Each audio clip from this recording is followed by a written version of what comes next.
ఇక గుండెల మీద చేసుకుని ప్రశాంతంగా ఉండొచ్చా ఏపీలో అందరూ? రిషి గారు, తమరికి ప్యానెల్లో ఉండేటువంటి పెద్దలకు, ఏబిఎన్ వీక్షకులందరికీ కూడా నమస్కారం అండి. నమస్తే.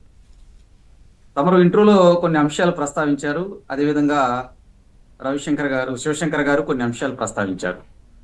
ప్రధానంగా కూటమి ప్రభుత్వం అధికారంలోకి వచ్చిన తర్వాత ఉమ్, చంద్రబాబు గారి నేతృత్వంలో కేంద్రంలో ఉన్నటువంటి బీజేపీ సహకారంతో ఇక్కడ పవన్ కళ్యాణ్ గారు, లోకేష్ గారు రామలక్ష్మణులాగా కలిసి రాజకీయం చేస్తున్నారు. ఏ అంశాన్నైనా కానీ వాళ్ళు సున్నితమైనటువంటి భావోద్వేగమైనటువంటి అంశాలతో ప్రజల దగ్గరికి తీసుకెళ్తున్నారు. మేము ఈ విధంగా పరిపాలన చేస్తున్నాము, ప్రజలకి ఏ కష్టం వచ్చినా కూడా మేము అండగా ఉన్నాము. మీరు ఎగ్జాక్ట్గా ఒక అంశాన్ని గమనించగలరు. పవన్ కళ్యాణ్ గారు గతంలో చాలా దూకుడుగా ఉండేవారు. వాళ్ళు ఆయన మాట్లాడే విధానం కావచ్చు, ఒక విప్లవ నాయకుల్లాగా మాట్లాడేవాళ్ళు. కానీ ఈ మధ్యకాలంలో ఒక గొప్ప పరిణితి చెందినటువంటి నాయకుల్లాగా ప్రజల యొక్క భావోద్వేగాలను తనే అనుభవించే విధంగా ఆ ఫీలింగ్ తో మాట్లాడుతూ ఉన్నారు. ఎక్కడికి వెళ్ళినా కానీ, మీరు గిరిజనుల దగ్గరికి వెళ్ళినా కానీ ఆప్యాయంగా వాళ్ళని దగ్గరికి తీసుకొని వాళ్ళ భుజం మీద చేసి వాళ్ళ కుటుంబ సభ్యుల్లాగా మీకేమన్నా సమస్యలు ఉంటే చెప్పండి, మీ తమ్ముడుగా నేను తీరుస్తాను అంటున్నారు.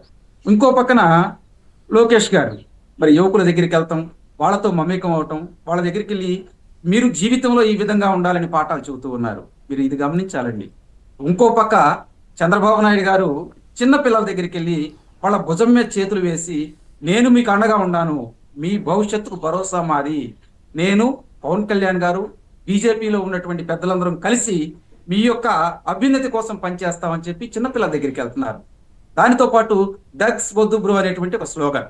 ఉమ్, ఇవన్నీ చూసినప్పుడు ఏమనిపించింది అంటే గత ప్రభుత్వంతో సామాన్యుడు కంపేర్ చేసుకుంటా ఉంటారండి. ఉమ్, గతంలో ఉన్నటువంటి జగన్మోహన్ రెడ్డి గారు బయటకు వచ్చేటప్పుడు పరదాలు అడ్డం పెట్టుకోవటం, చెట్టులు నరికేయటం, దానితో పాటు నా బీసీలు, నా ఎస్సీలు, నా ఎస్టీలు అంట వాళ్ళ మీద దాష్టీకాలు చేయటం, ఇవన్నీ ఇప్పుడు లేవు కదా.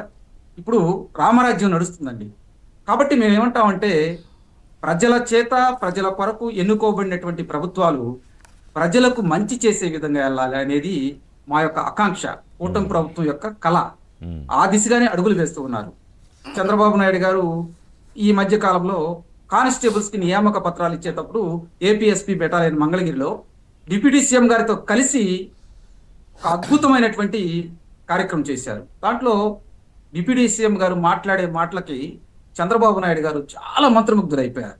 అక్కడ ఉన్నటువంటి గిరిజన ప్రాంతంలో నుంచి వచ్చినటువంటి యువకుల చేత మాట్లాడేయటం, అదేవిధంగా మైనారిటీలో వచ్చినటువంటి పిల్లలు, ముఖ్యంగా మహిళలు ఏ విధంగా ఎడ్యుకేషన్ ద్వారా ఒక అభివృద్ధి పదంలో వెళ్తారో వాళ్ళ చేత మాట్లాడేయటం, ఇవన్నీ చూసినప్పుడు చూడముచ్చటేసిందండి చాలా మందికి. ఉమ్, అలాగే పవన్ కళ్యాణ్ గారు లోకేష్ గారి గురించి మాట్లాడుతూ తమ్ముడు ఎక్కడుంటే బాగుండేది, ఇది తమ్ముడి కళ.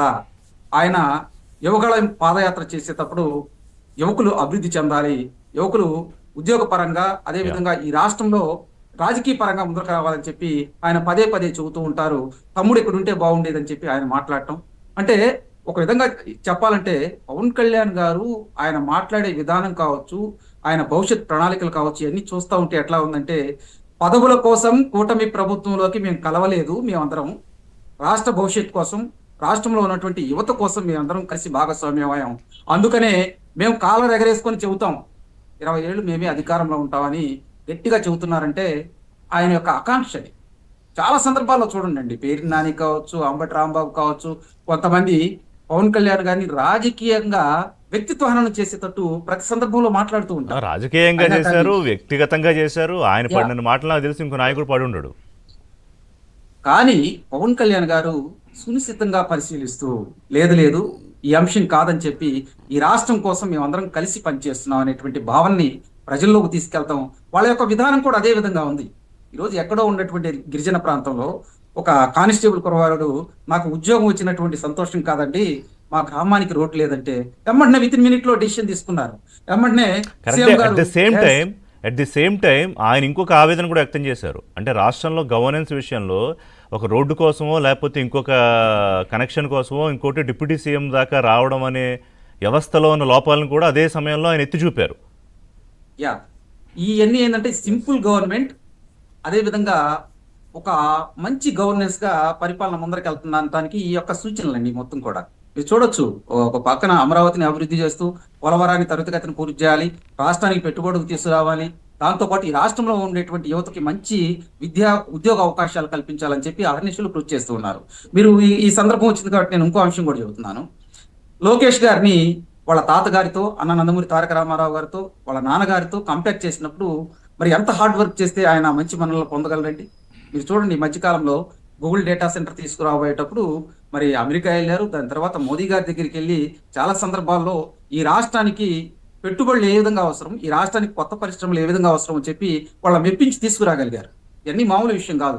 దీనితో పాటు పవన్ కళ్యాణ్ గారు బ్యాక్ ఎండ్ గా ఆయన ప్రతి అంశానికి సహాయ సహకారాలు అందిస్తూ, ఒక విధంగా చెప్పాలంటే ఒక కూటమిలో ఈ ముగ్గురు కలిసి ఒక కుటుంబం లాగా మెర్జ్ అయి పనిచేస్తూ ఉన్నారండి. దాంతోపాటు చాలా సందర్భాల్లో నిన్న ఏదైతే పదవి బాధ్యత అనేటువంటి కార్యక్రమంలో కూడా పవన్ కళ్యాణ్ గారు ఒక చక్కటి మాట మాట్లాడారు. నాకు పార్టీ ముఖ్యం కాదు, ప్రజల శ్రేయస్సే ముఖ్యం అని చెప్పి. వాస్తవంగా ఇలా మాట్లాడతారండి రిషి గారు? దీంతో పాటు మీకు వచ్చినటువంటి పదవులు ఏదో చిన్న చితక అని భావించకండి, వీటిల్లో మీరు ప్రూవ్ చేసుకోండి. ఖచ్చితంగా మీ యొక్క ఏదైతే ఆ రాజకీయ పరిణితిని ప్రజలకు ఉపయోగపడేటట్టు మీరు చేయాలని చెప్పడం. ఒక పక్కన చంద్రబాబు నాయుడు గారు కూడా చాలా సందర్భాల్లో మా కార్యకర్తల్ని, అదేవిధంగా స్పోక్స్ పర్సన్ ని ఉద్దేశించి మాట్లాడుతూ, మీరు ఎప్పుడు కూడా వ్యక్తిత్వ హననం జోలికి వెళ్ళొద్దు, సోషల్ మీడియాలో తప్పుడు పోస్టులు పెట్టొద్దు, మనం చేసేటువంటి అభివృద్ధిని ప్రజల దగ్గరికి తీసుకెళ్దాం, ప్రజల యొక్క మన్నలను మనం పొందాం. కానీ కాదు, ఇంత మంచి టోన్ తో ఇన్నాళ్ళు చెప్తే వాళ్ళకి ఎక్కలేదు, వాళ్ళు కంటిన్యూ చేస్తూనే వచ్చారు. ఒక చిన్న బ్రేక్ తీసుకుంటా. బ్రేక్ తర్వాత ఇప్పుడు ఆ టోన్ మారింది. పవన్ కళ్యాణ్ గారి టోను మారింది, చంద్రబాబు నాయుడు టోను మారింది, మన లోకేష్ గారి టోన్ కూడా మారింది. ఏది రెడ్ బుక్ గురించి మాట్లాడుతూ అందులో 3 పేజీలే అయ్యాయి, ఎవరికి ఎప్పుడు ముహూర్తం పెట్టాలో నాకు తెలుసు అని. అంటే క్లియర్గా ఒక ఇండికేషన్ వెళ్తుంది రాష్ట్రంలో.